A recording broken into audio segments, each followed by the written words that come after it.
जातिवादी नरक से निकल करके भगवान बुद्ध के पवित्र धर्म में आप दीक्षा ले रहे हैं। आप मन से ही हृदय से दीक्षा लें, ऊपर बनावटी शिक्षा ना लें। 5 मैंने स्तंभ बताए हैं, तो 5 स्तंभ जो हैं हम ये हैं कि हम कभी किसी ब्राह्मण को अपने किसी काम में नहीं बुलाएंगे, हम बोलना नहीं है ये, और हम इनके त्योहार कभी नहीं मनाएंगे जो भारतीय धर्म के, क्योंकि जितने भी त्योहार हैं, त्योहार का मतलब होता है बिना हार के, बिना जीत के, बिना शत्रु के हम मनाते हैं। तो उन्होंने किसी को भी ले लीजिए, हमारे देवता जो हमारे पूर्वज हैं उनका सर्वनाश किया है। हम इनके मेलों को नहीं जाएंगे, हम इनके दुकानदार पर नहीं जाएंगे। तो ये हमारे 4-5 जो हमारे 5 सूत्र हैं, हम इनका त्याग कर देंगे तो भी हम ब्राह्मणवाद से छूट पा सकते हैं। मैं ब्रह्मा विष्णु और महेश को कभी ईश्वर नहीं मानूंगा और मैं उनकी पूजा नहीं करूंगा। दूसरा, मैं राम और कृष्ण को ईश्वर नहीं मानूंगा। उत्तर प्रदेश और हरियाणा, राजस्थान के भी 2-3 लोग थे और पूरी दिल्ली से तो हैं, एनसीआर के पूरे लोग थे और कई हज़ार की भीड़ आप देख रहे हैं। मुझे कहने की ज़रूरत ही नहीं पड़ती, वो आपके सामने ही है। आपने सारे शूटिंग की है, हाथ उठा के जब लोग बाज प्रतिज्ञा ले रहे थे तो आपने माहौल कितना खुश दर्शाने वाला था, तो ये आपने सब देख ही लिया है। हमारा जो धर्मांतरण नहीं है, हमें अपने धर्म में वापसी है, क्योंकि हमारे जो बुजुर्ग थे वो बुद्धिस्ट थे, बौद्ध संस्कृति, श्रमण संस्कृति को मानने वाले थे और श्रमण संस्कृति आज की बौद्ध संस्कृति है। तो हम अपने धर्म में वापस हम जा रहे हैं, लौट रहे हैं, अपने पूर्वजों के साथ जा रहे हैं। हम किसी धर्म में पुनर्जागरण नहीं मतलब स्थानांतरण नहीं कर रहे हैं, हम किसी धर्म को स्वीकार नहीं कर रहे हैं, अपने धर्म को छोड़ नहीं रहे हैं। बीच में हमारे जो बुजुर्ग थे वो इनकी ब्राह्मणवाद की नीति के कारण उनका शोषण हुआ और शोषण की वजह से जो हमारे अधिकार थे, शिक्षा का, राजनीतिक अधिकार, संपत्ति का अधिकार, वो हमारे छीन लिए गए और हमें कंगाल बना दिया गया। इसलिए हमारे बुजुर्गों को ये जो संस्कृति है, जो ब्राह्मणी संस्कृति है, वो मजबूरन छोड़नी पड़ी। कि एक कहावत है देसी कि मरता क्या नहीं करता। जब अंग्रेज आए तो अंग्रेज़ों के सामने भी सबसे पहला एक व्यक्ति था ब्राह्मण जिसने अंग्रेज़ों को भारत आने का न्योता दिया। और जितने भी लोग हैं, अगर लड़ाई हुई तो वो लड़ाई में सबसे पहले ब्राह्मणवाद आगे रहा और वो उसने ही हमारे देश को गुलाम बनाया। जितने भी हमारे लोग हैं, हमारे लोग जितने भी हैं, वो निष्पक्ष भाव से लड़ते हैं, अपनी मेहनत करते हैं और अपने स्वाभिमान रखते हैं। तो हमारे जो साथी हैं, हमारे जो लोग हैं, अब ये बाबा साहब का स्वप्न है, ये चढ़ता जा रहा है, बढ़ता जा रहा है। जो पुष्यमित्र सिंह था वो ब्राह्मण था, बृहद्रथ मौर्य वंश के 10वें राजा थे। तो अब ब्राह्मणों को ये पता है, पूर्ण रूप से ज्ञान है कि पुष्यमित्र सिंह जो है ब्राह्मण था। और जो अफवाह फैलाई जाती है वो राम को दिखाते हैं क्षत्रिय। अगर राम वास्तव में क्षत्रिय होता तो ब्राह्मण उसकी पूजा नहीं करता। ब्राह्मण को पता है कि पुष्यमित्र सिंह ब्राह्मण था, इसलिए वो राम की आज पूजा करते हैं। ये जो हमारे 85% लोग हैं जिसके कानों में गंध या महल या गोबर भरा हुआ है, जब तक ये नहीं खुलेगा तब तक नहीं समझ पाएंगे ब्राह्मणों की नीति को। ब्राह्मणों की नीति को समझना, ब्राह्मण की नीति को समझना बहुत कठोर काम होता है। जिस आज पथ पर हम चल रहे हैं वो हमसे 400-500 साल पहले चल चुका है।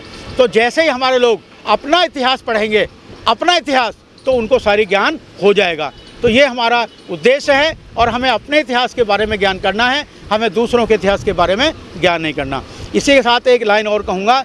बाबा साहब ने कहा था कि देश में अगर सबसे ज़्यादा खतरनाक है तो वो ब्राह्मण शास्त्र है। जितने भी वेद, कुरान, पुराण हैं वो सारे हमारे लिए खतरनाक है, क्योंकि उनमें ही सबसे ज़्यादा काल्पनिक घटनाएं भरी हुई हैं जिनको हम मानते हैं। आप हम हिंदू धर्म को कमज़ोर कर रहे हैं। हिंदू धर्म कहा था ही नहीं, हिंदू धर्म तो कोई है ही नहीं, वो तो सुप्रीम कोर्ट कह चुका है हिंदू धर्म है ही नहीं, हिंदू तो वो धर्म नहीं है। ये 1918 की बात है, 1918 में ये हिंदू धर्म की बात आई थी, जब अंग्रेजी गवर्नमेंट ने एक वोट एक अधिकार देने के प्रयास किया था, तब उसने जाकर के ये धर्म का किया था, तब ये हिंदू धर्म की बात उठी थी, वरना इससे पहले धर्म नहीं था, हिंदू धर्म था, ब्राह्मण धर्म था। योगी जी कहते हैं कि कटोगे बटोगे तो कटोगे, हिंदू धर्म के बारे में बोले वो। योगी की सरकार है, अगर योगी सरकार उतर जाएगी उसके बाद बताएंगे योग कितने बोलता है, सीधी बात, फिर बताएंगे कितना बोलता है वो। लेकिन वो ये भी कहते हैं कि जो गौतम बुद्ध हैं वो विष्णु के 9वें अवतार हैं। गलत कहते हैं, झूठ बोलते हैं। अगर वो कहने लगे मेरा बाप दूसरा है, ये नहीं है, या माँ दूसरी है, तो मान लेगा कोई? विष्णु के अवतार तो है ही नहीं। भगवान बुद्ध ने किसी भगवान को नहीं माना, तो विष्णु कैसे मान लेंगे? कि हम किसी पार्टी से तो संबंध रखते नहीं हैं, वो ना हमने किसी पार्टी को ज़्यादा महत्व देते हैं। आज भी देखा आपने कि हमारे यहाँ पर कोई पार्टी का नहीं था, अगर पार्टी का होता भी तो भी हम उसकी पार्टी की बात नहीं, हमारा मिशन का काम है, धर्म का काम है, हम उसे करते हैं। और आपका दूसरे क्वेश्चन का जवाब ये है कि राजेंद्र पाल गौतम जी वो राजनीतिक व्यक्ति थे, जिसकी वजह से उनके साथ ऐसा हुआ, द्वेष हुआ, और वो भी ब्राह्मणवाद का असर है। अगर वो ऐसे ना होते, क्योंकि उसी दिन नागपुर में भी ये 22 प्रतिज्ञाएँ ली गई थी, और उसमें गडकरी जो है मंत्री दिल्ली गवर्नमेंट ऑफ इंडिया का, वो भी गया हुआ था, और भी कई लोग गए हुए थे, लेकिन उनके सामने कुछ नहीं हुआ। यह राजेंद्र गौतम के साथ हुआ, हमें इसका बहुत अफसोस है। और जहाँ तक हमारे आपने एक क्वेश्चन किया कि आप जेल जाने के लिए तैयार हैं, बाबा साहब का मिशन है, बाबा साहब के मिशन में हमारे बहुत सारे लोग जेल गए हैं, और ऐसी कोई नौबत आ जाती है तो हम जेल जाने के लिए अभी बिल्कुल तैयार हैं।